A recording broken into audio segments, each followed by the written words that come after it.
ತಂದೆ ಮಾರುತೇಶ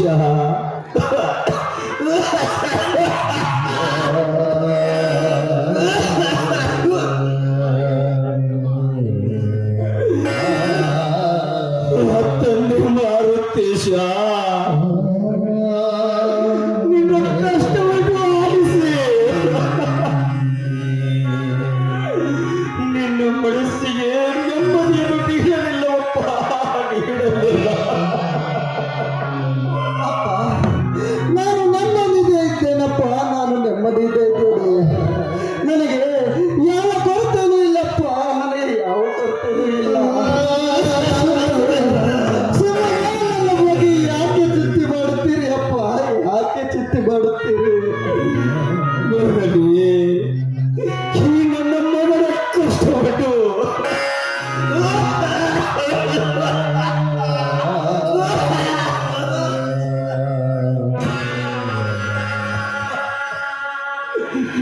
ಈ ಮಗನ ಕಷ್ಟವನ್ನು ಅರಿಯಲಾರದಷ್ಟು ಕಟುಕರಲ್ಲಪ್ಪ ನಿನ್ನ ತಂದೆ, ಕಟುಕರಲ್ಲ.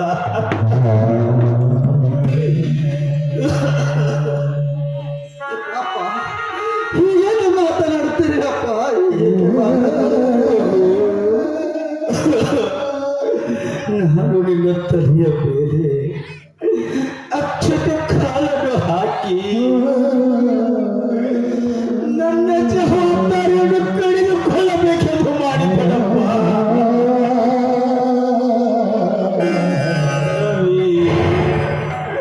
ಅದು ನನ್ನಿಂದ ಸಾಧ್ಯವಾಗುವಂತೆ ಕಾಣುತ್ತಿಲ್ಲ ನನಗೆ, ನನ್ನಿಂದ ಸಾಧ್ಯವಾಗುವಂತೆ ಕಾಣುತ್ತಿಲ್ಲ ಮಗು.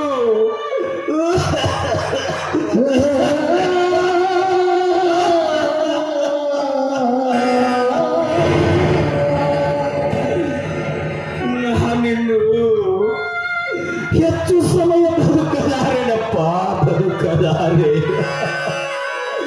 ನನ್ನನ್ನು ಕ್ಷಮಿಸಿಬಿಡು ಮಗನೇ.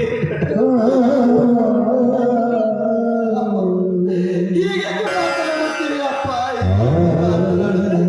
ಅಪ್ಪ ಒಳಗೆ ಹೋಗಿ ಸ್ವಲ್ಪ ವಿಶ್ರಾಂತಿ ತೆಗೆದುಕೊಳ್ಳಿ. ನಾನು ಈಗಲೇ ಹೋಗಿ ಆಸ್ಪತ್ರೆ ಡಾಕ್ಟರನ್ನು ಕರೆದುಕೊಂಡು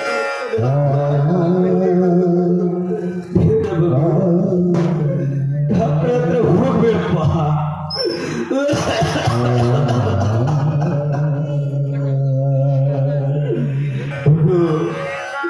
ಯಾಕೋ ಇದು ಗೊತ್ತಿಲ್ಲ ಕಣೋ, ನಿನ್ನಿಂದ ನನ್ನ ಮಗಳ ಪಿಸುಮಾಲ ಜೀವ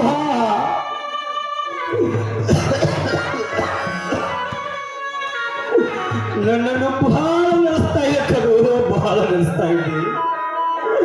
ರವಿ, ನೀನು ಈಗಲೇ ಹೋಗಿ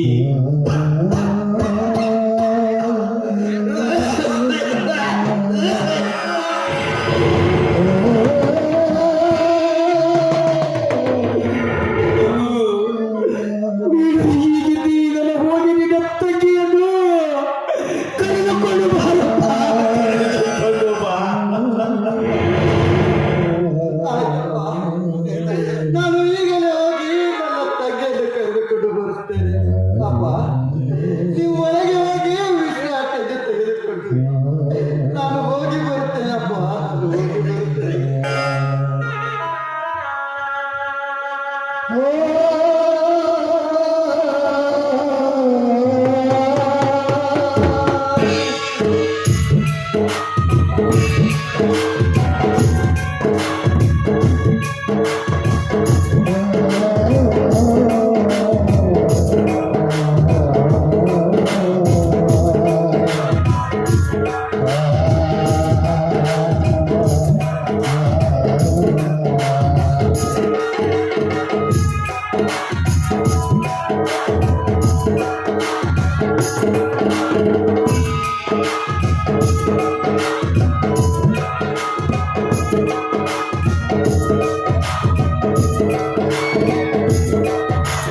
ಮಹೇಶ್ ಯಾರಿದ್ದೀರ ಮನೆಯಲ್ಲಿ?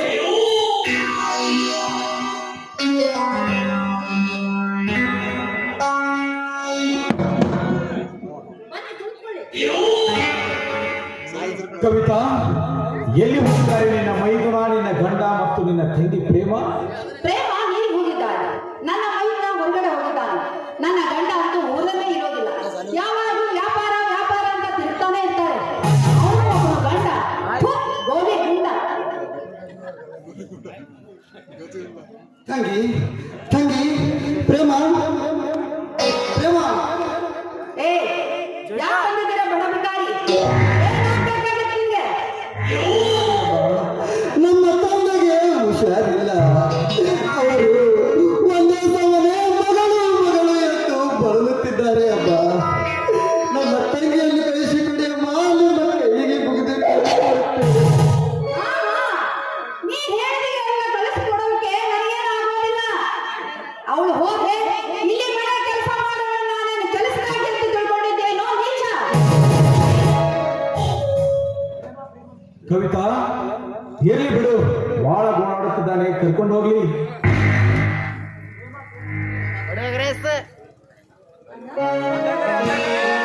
ಅಣ್ಣ, ಯಾವಾಗ ಬಂದಿದ್ಯಾ? ಹೇಗಿದ್ಯಾ? ಚೆನ್ನಾಗಿದ್ಯಾ ತಾನೆ? ಇದೀಗ ಬಂದನಮ್ಮ ತಂಗಿ ಪ್ರೇಮ. ನಮ್ಮ ತಂದೆಗೆ ಹುಷಾರಿಲ್ಲವಮ್ಮ.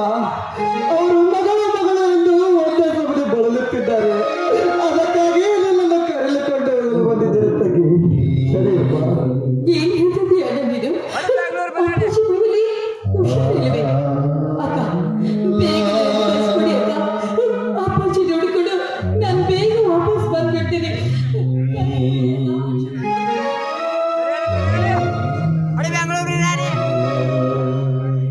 ಹೋಗಿ ಬರಲಿ ಬಿಡು ಕವಿತಾ, ಬಹಳ ತಂದೆಗೆ ಹುಷಾರಿಲ್ಲ ಅಂತ ಹೇಳ್ತಾ ಇದ್ದಾಳೆ.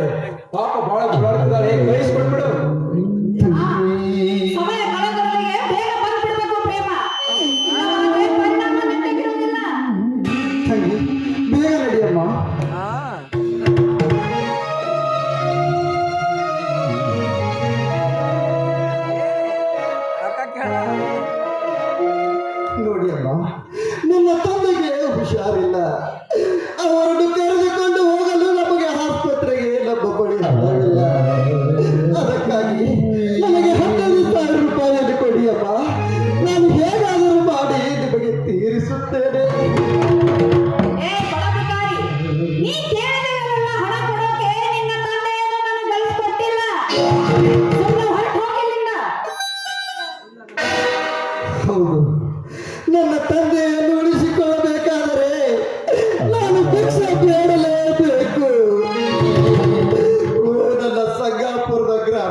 ನೋಡಿಯಮ್ಮ, ನಾನು ಭಿಕ್ಷೆ ಬೇಡಿದರೂ ನನ್ನ ತಂದೆಯನ್ನು ಆಸ್ಪತ್ರೆಗೆ ಕರೆದುಕೊಂಡು ಹೋಗುವಷ್ಟು ಹಣ ನನಗೆ ಸಿಗಲಿಲ್ಲ ತಾಯಿ, ಸಿಗಲಿಲ್ಲ. ಅಮ್ಮ, ದಯವಿಟ್ಟು ನನಗೆ 10,000 ರೂಪಾಯಿ ಕೊಡಿ ಅಮ್ಮ, ನನ್ನ ಕಾಲಿಗೆ ಬಿದ್ದು ಬೇಡಿಕೊ. ಕವಿತಾ, ನೀ ನನ್ ಕಾಲ್ ಮುಟ್ಬೇಡ. ನಿನಗ್ ಬಂದ ಪರಿಸ್ಥಿತಿನೇ ನನಗೂ ಬರುತ್ತೆ. ಮತ್ತು ಹೊರಟೋಗಿಲ್ಲಿಂದ. ಕವಿತಾ, ಇರ್ಲಿ, ಕೊಟ್ಟು ಕಳಿಸು. ಬಹಳ ಅಂತ ಇದ್ದಾನೆ, ಕೊಟ್ಟು ಕಳಿಸು. ಅಲ್ಲ, ಮೊದಲು ಪ್ರೇಮನ್ ಕಲಿಸು ಅಂತ ಈಗ ಕಲಿಸ್ಕೊಟ್ಟೆ. ಈಗ ನೋಡಿದ್ರೆ ಹಣ ಕೇಳ್ತಾ ಇದ್ದಾರೆ ಈ ಬಡ ಭಿಕಾರಿ. ಇವ್ರನ್ನೆಲ್ಲರ ಕೊಡ್ತಾ ಹೋದ್ರೆ ಮುಂದೆ ನಮ್ಮ ಪರಿಸ್ಥಿತಿ ಹೇಗೆ? ಇರ್ಲಿ, ಕೊಟ್ಟು. ಆ,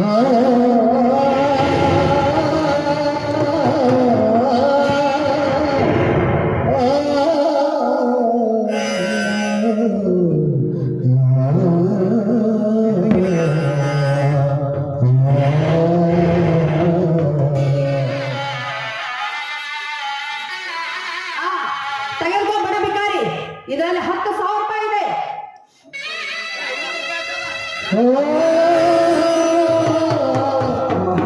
ನಿಮಗೆ ಪುಣ್ಯ ಬರಲಿ ಅಮ್ಮ, ನಿಮಗೆ ಪುಣ್ಯ ಬರಲಿ. ನಾನು ಹೋಗಿ ಬರ್ತೇನೆ ಸದಾಶ್.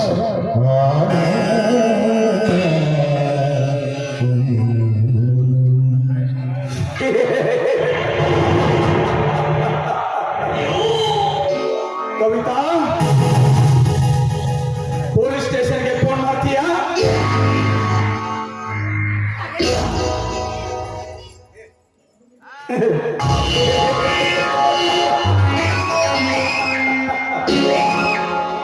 ರಾಮನ ಮಗ ರವಿ ನಮ್ಮ ಮನೆಗೆ ಬಂದು 10,000 ರೂಪಾಯಿಯನ್ನು ಕಳುವು ಮಾಡಿಕೊಂಡಿದ್ದಾನಂತ ಕಂಪ್ಲೇಂಟ್ ಕೊಡು. ನಿಮ್ಮ ಬುದ್ಧಿ ತುಂಬಾ ಚಮತ್ಕಾರವಾಗಿದೆ. ಈಗಲೇ ಮಾಡ್ತೀನಿ.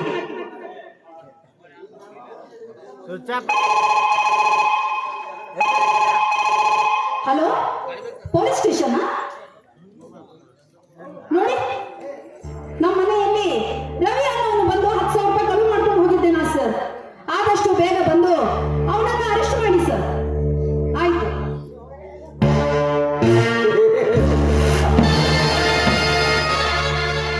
ರವಿ,